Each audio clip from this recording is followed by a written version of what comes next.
Anybody, take the microphone. Good evening, Sadhguru. Where are you? Where are you? My name is Ria. I'm a research scholar from the Where are Northeastern Hill University. You're probably not being able to see me because I'm talking to you from outside the auditorium. Okay. My question to you is regarding dealing with peer and societal pressure. Since I'm a research scholar, I'm involved with my study, which is going to take a long time to complete. But when I look at my friends, from my school and college days, they are already employed, and I can see them, they're going quite ahead in this fast-paced world. What I want to know from you is how do I deal with this peer pressure and societal pressure so that there is a peace of mind at the end of the day? Thank you. Oh, peace of mind should not be at the end of the day. It should be at the beginning of the day. Hello?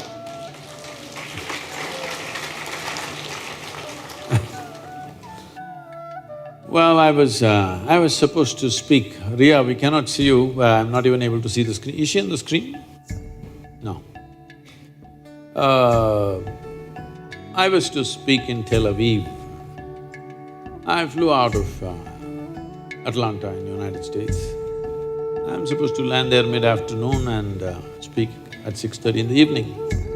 Due to some delays in flight, I ended up there at 6 in the evening. I landed at 6, 6:30 is my talk.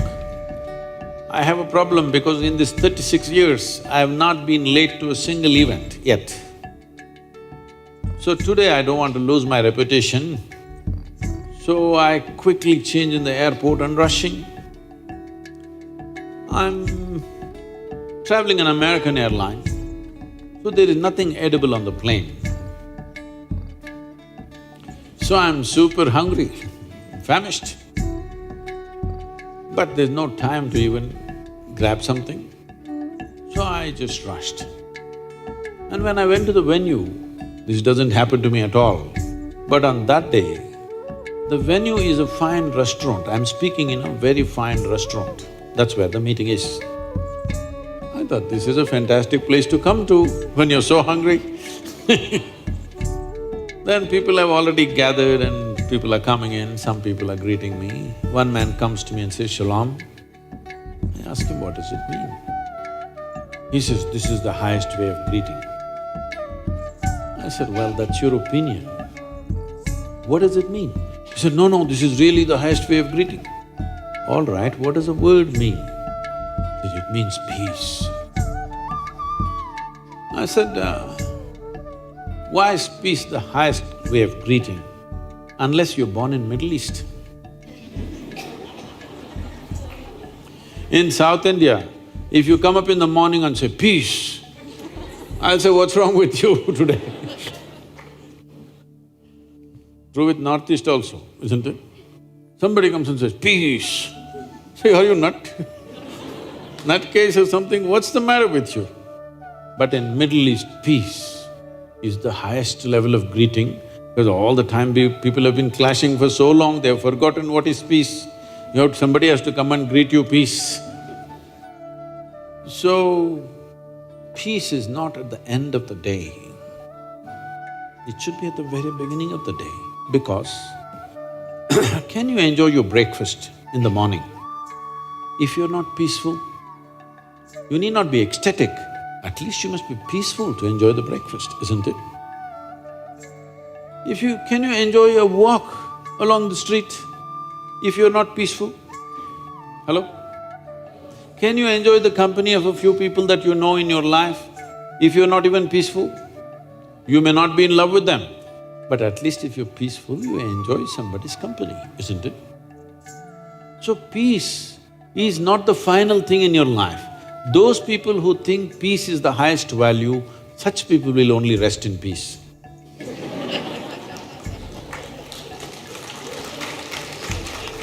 So, Ria, don't ever think peace is at the end of the day. No. It's very important. You must be blissed out. If that is not possible for you right now because I don't know what's your subject of research, but at least you must be peaceful. Even if you want to research, research means something that's already there, you're trying to see it and articulate it, right? When you're not peaceful, you don't even see what is in front of you. Yes or no? Have you noticed on a certain day you are all disturbed, you are looking for your car keys everywhere and the damn thing is in your hands? How will you do research if you don't even know peace? Peace just means that you are in a certain state of pleasantness of mind. And this is needed. There is substantial scientific evidence to show you that only when you are in a pleasant state of experience, your body and your mind functions at its best. But the department is coming. It should come, you know. But right now, people have made peace of mind the last thing in their life. It's like this. If your body is pleasant, we call this health. It's pleasant. That's why I'm feeling healthy, isn't it? If it becomes very pleasant, we call it pleasure. If your mind is pleasant, we call this peace. It becomes very pleasant, we call it joy. If your emotions become pleasant, we say you're in love. If it becomes very pleasant, we say you're in compassion. If your very life energies become pleasant, we say you're in bliss. If it becomes very pleasant, we say you're in ecstasy. If your surroundings become pleasant, this means success. Only for making surroundings pleasant, you need the cooperation of other people. But body pleasant, mind pleasant, emotion pleasant, energy pleasant is 100% your business, yes or no? Now your friends are doing whatever they're doing in cities or wherever else they are. But for you, one thing has happened, you're in the refuge or the comfort of a university, surrounding is already pleasant. It's a big thing. Creating a pleasant surrounding. Why do you think people want to build their own house and populate it with people who love them? They want a pleasant surrounding, isn't it so? Hello? You don't want to live with somebody who hates you. Nothing wrong with that person, it's just that it's not pleasant for you, isn't it? You want somebody who loves you, who wants somebody who is pleasant around you, and you want an atmosphere that's pleasant around you. To do this, they work for a whole lifetime. Here, the university is providing you a pleasant surrounding, and you already said your research is going to take a long time, which is not good. You must finish it as quickly as possible. But keeping your body, mind, emotion and energies pleasant is 100% your business. Only if you do that, your research could become some kind of a worthwhile phenomena. Otherwise, somebody who cannot even harness peacefulness in their mind, what great things will they do? If you cannot manage your mind, what big things are you going to do in your life, I'm asking? When you cannot manage your mind, can you manage the world? Please, all the students, you must understand, peace is not at the end of your life. It must be the beginning of your life. It's a most fundamental requirement, isn't it? If you want to do anything sensible, even if you're not blissed out, at least you must be peaceful. Less than that is bad.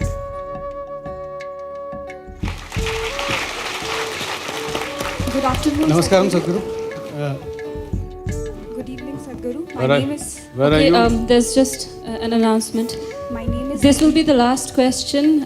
We're so sorry, we are running out of time. So this one will be the last question. Namaskaram. Good evening, Sadhguru. My name is Nit. Okay, the last two questions. Yes, please, yourself. Please go ahead with your question. My question for you today is, as you just said that… Can you hold the microphone like this? Yes. You know, like this, you've seen Lady Gaga? Like that, yeah. So, you just said that we humans should use our organs wisely so that they last us for a lifetime. But on the other hand, we are seeing that today's youth are more inclined towards drinking, weed and smoking. So how do you think should we raise the consciousness towards them, or how can an individual like me can help at least one or two to realize that these things are not good for health? One or two, make up your mind, huh? Two, sir.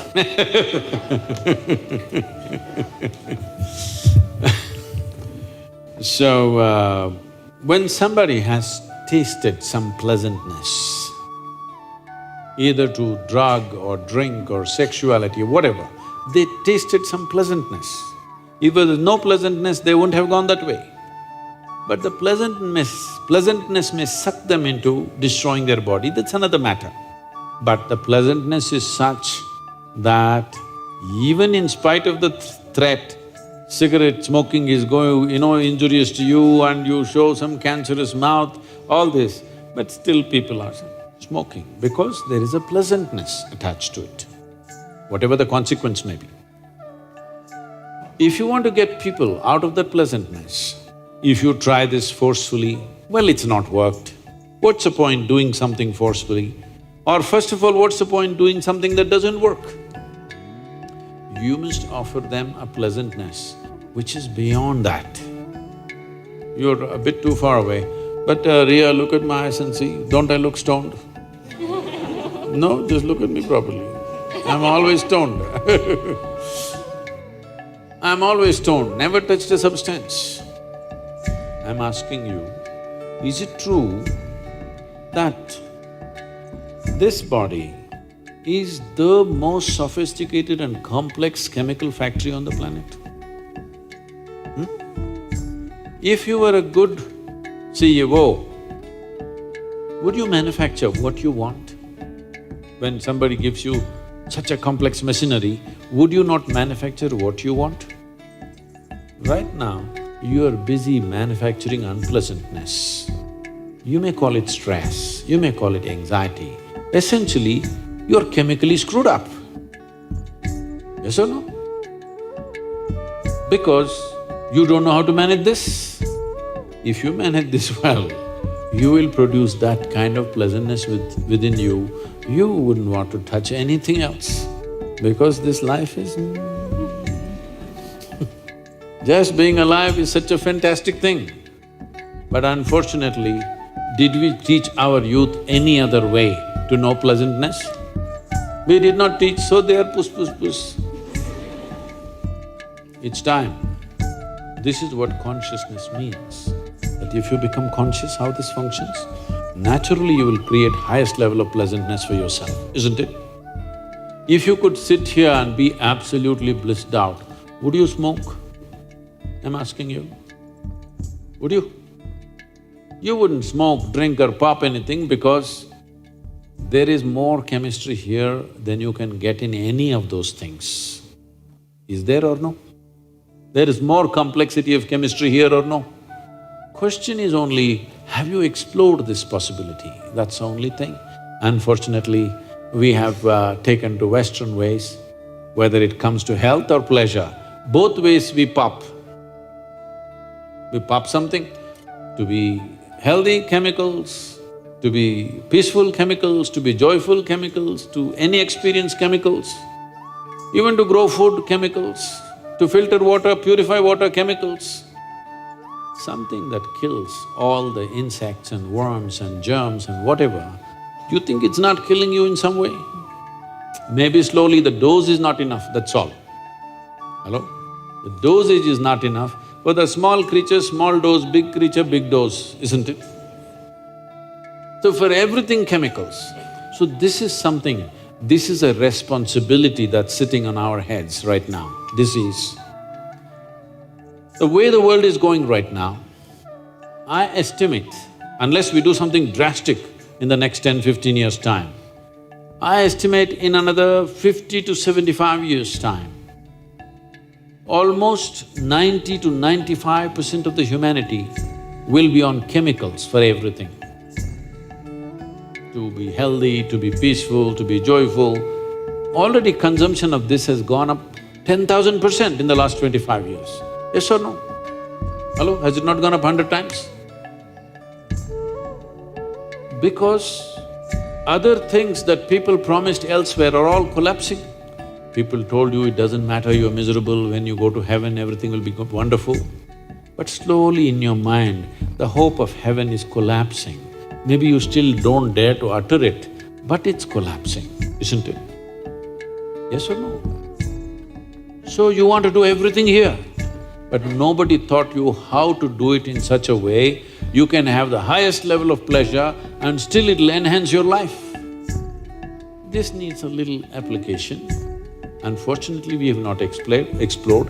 If you do not raise human consciousness to a point where a whole lot of human beings know how to do things within themselves, if this does not come in the society, 90 to 95% of the population in 50 years or plus will be on chemicals. Now, this is not a moral issue for me. If 95% of the humanity goes on chemicals, the next generation that we produce will be a generation which is much less than ourselves. See, the purpose of next generation is somehow, at least one notch, they must be better than us.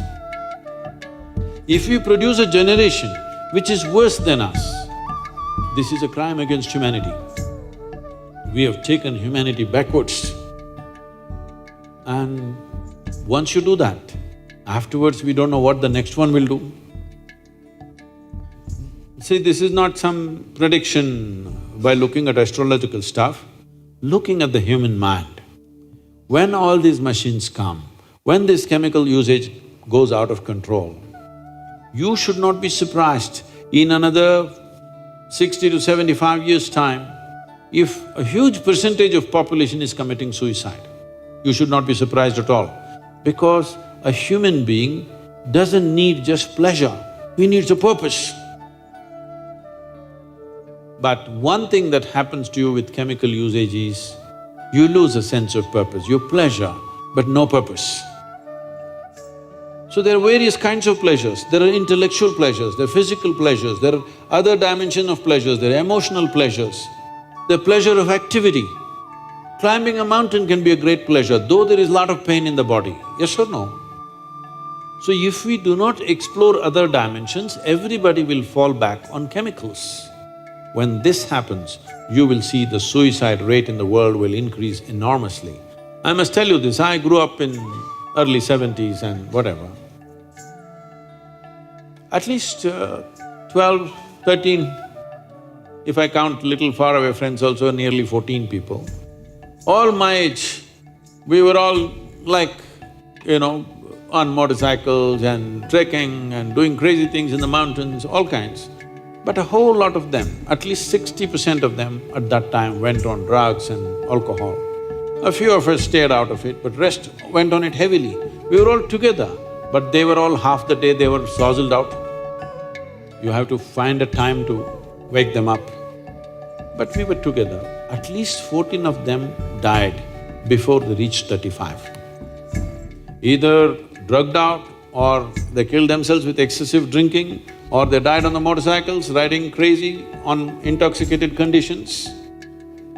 14 of my friends died before they reached 35. That number is going to increase phenomenally if we go in this direction. This is a backward step in life. It's not a question of morality, it is a fundamental thing about life itself. So whether it's in agriculture, or purification of water, or daily consumption of prescription medication, this is rising like crazy, this is not good. And these kind of what do you call them, recreational drugs. If the chemical consumption increases, humanity will take a backward step. We should not let that happen. For this, the only and only solution is, we must create a conscious human being. Raising human consciousness is the most important thing. For this, the important thing is to move everybody from belief systems to responsibility, because we have managed humanity with carrot and stick. See, if you do all this thing, if you drink alcohol here, we'll put you in hell and torture you forever. So that man stayed away from drink. And we told you, don't worry, in heaven, rivers flow with wine. We have managed humanity like this for a long time. See, all of you are laughing, but the previous generations genuinely believed it, isn't it? Yes or no? So now heavens have collapsed in people's minds, they are trying to do their own little heaven here. You cannot stop them unless you provide a credible alternative. Thank you very much. Thank you very much, Sadhguru. Hello, Sadhguru. Just You also. This will be the last question. Sadhguru, on one occasion you mentioned that there is no purpose to life and that life in itself is a phenomena beyond any purpose. Sadhguru, my question is, if there is no purpose to life and if the eventual destination of every life is death, then why do we need to live consciously? And plus, Sadhguru, you carry a magic of your own. I have been smiling for the last 4 hours. I have never done this before in my life. You're a young man and you never smiled for 4 hours? What happened? Are you also in love with the same girl?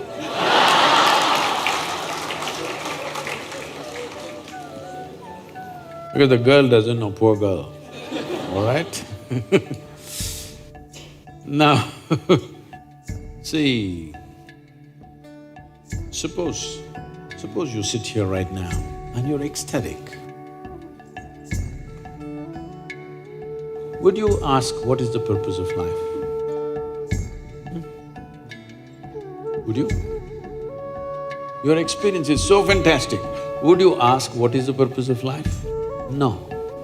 Because to be alive is a purpose by itself. Now life has become a little burdensome. You're carrying the vegetable bag and going home. What is the purpose of life?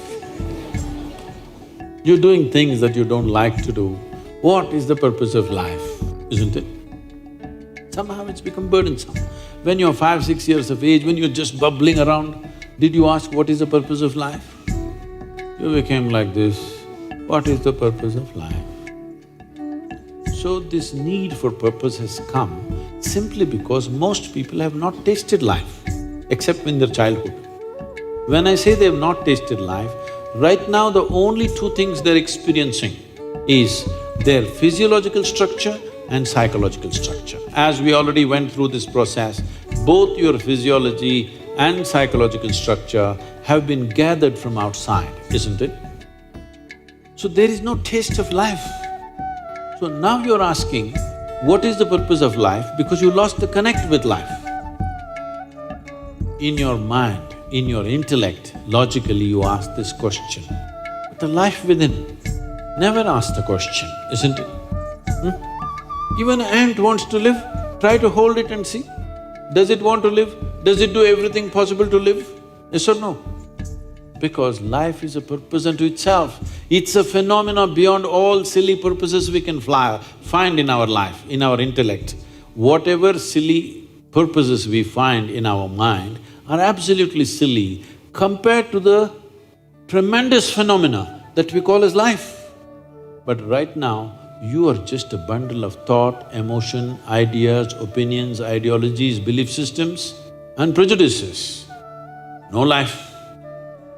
Life is not happening, only thought is happening, isn't it? Hello? Because of that, you are asking what is the purpose of life. And you said that, and now you're saying, what is the point? Eventually I will die. So what do you want to do? You want to die today? No, it will come. If this question becomes very deep, then the next question is to be or not to be. Once the question comes, we just have to provide you with 2 meters of rope, that's all, and little encouragement. That girl has to disappoint you.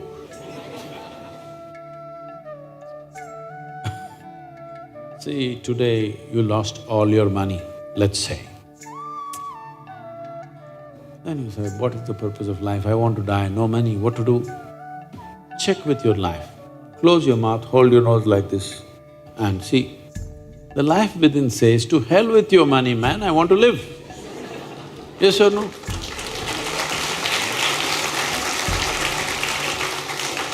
This girl, she left and went away, she finished her program, she doesn't know, she went home. My love, gone. What is the point of living? I want to die. Just hold. Just to hell with her, let's live. Yes or no? Whenever you think the purpose of life is lost, just hold your nose for 2 minutes.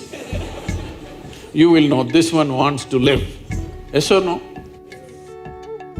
So, life does not need a purpose because it's a phenomena beyond all invented purposes that human beings make up. Thank you very much. Thank you, Sadhguru. Extend our heartfelt gratitude to everybody who has been present here. To Sadhguru, of course, I believe we have all learned a lot more than what we have learned in all these years of our existence. Thank you so much once again, Sadhguru. Thank you to the team. Thank you to Nehu and everybody who has come here. Thank you so much. I'm so sorry all your questions could not be addressed. We're running out of time. But do follow his videos. You will get most of your answers in them. And we hope, Sadhguru, you come to Shillong once again, once or twice or many more times, yet again and again. If you stop calling me mainland, I will come here Okay, sure. every year.